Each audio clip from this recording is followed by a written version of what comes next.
اور نبی پاک علیہ الصلوۃ والسلام کا فرمان بھی ہے اغدو عالما او متعلما او مستمعا او محبا ولا تكن الخامسہ لتہلک، 4 چیزوں والے بننا، 5ویں والے نہ بننا، 4 چیزیں حاصل کرنا کامیاب ہو جاؤ گے، 5ویں نہ کرنا ورنہ ہلاک ہو جاؤ گے۔ آقا علیہ السلام نے فرمایا پہلے نمبر پر اے لوگوں تم عالم بننا، عالم بننا،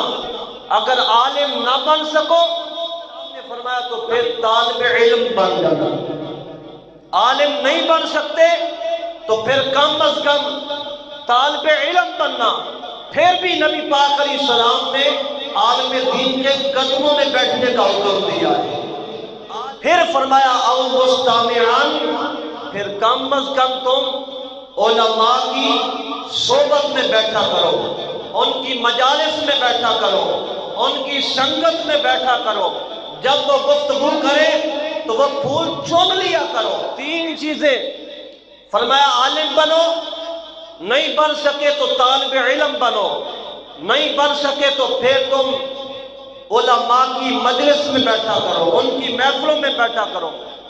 نہیں بن سکے تینوں چیزیں تو فرمایا او محبن،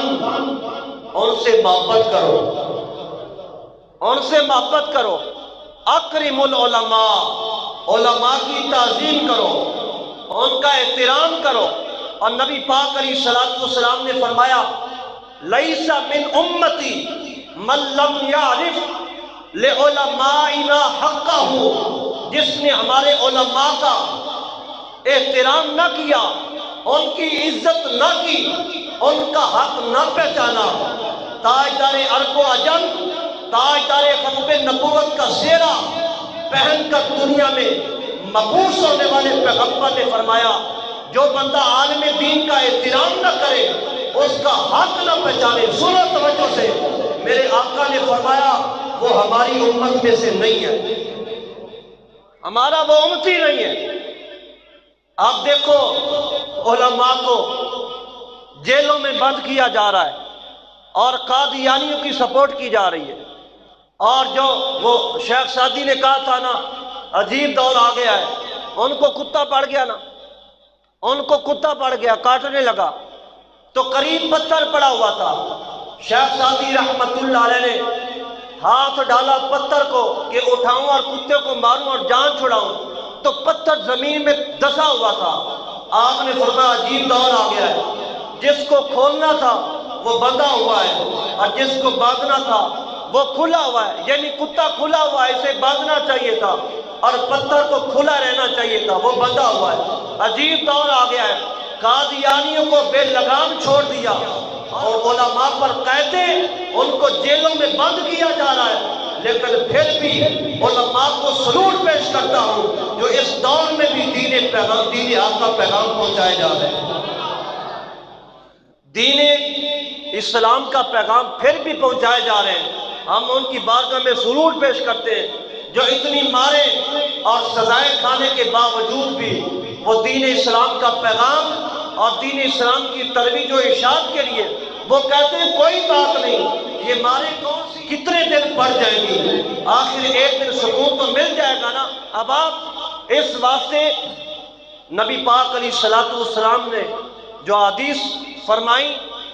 علماء کی تکریم کرو، عزت کرو، اور علماء کا مقام بیان کیا، علماء کی شان بیان کی، اور انہی علماء سے ایک عظیم الشان عالم جب پیسہ دے کر خریدا گیا اور نبی پاک علیہ السلام کی بے ادبیاں کرائی گئی اور نبی پاک علیہ السلام کی توہین کرائی گئی، اور اس دور میں قادیانی جیسے جھوٹے شخص کو خرید کر اعلان نبوت کروایا گیا، اس وقت پیسہ لے کر مولوی بھی اپنے حجروں میں بیٹھ گئے، جو اشرف علی تھانوی تھا یا دیگر دیوبند کے علماء، اور بلکہ مواقع فراہم کیے کہ تم ختم نبوت پر ڈاکہ ڈالو۔ اس وقت بھی میدان میں اترے تو وہ سنیوں کا امام تھا، کا گالی بھی برداشت کر سکتا ہو، ہر جلد تکلیف برداشت کر سکتا ہو، مصطفیٰ کی ذات پر ایک حرف بھی نہیں آنے کا نام ہے امام احمد رضا خان فاضل بریلی رحمت اللہ علیہ، اور جناب درہم و دینار ڈال کر اور ریالوں کی گتھیاں ڈال کر اپنی جیبوں میں اور اپنی زبانوں پر رکھ کر ایک کونے میں بیٹھ گئے تھے، اور اس وقت بھی ختم نبوت کا پہلا تاریخ اٹھا کر دیکھو، جناب ابو بکر صدیق سے لے کر آج تک ختم نبوت پر پہلا کس نے دیا ہے؟ دین اسلام کی تحفظ کے لیے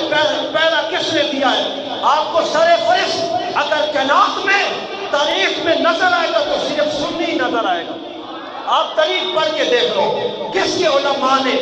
جناب کالے پانی میں جا کر زندگیاں گزاری، وہ بھی تمہیں سنی عالم ملے گا۔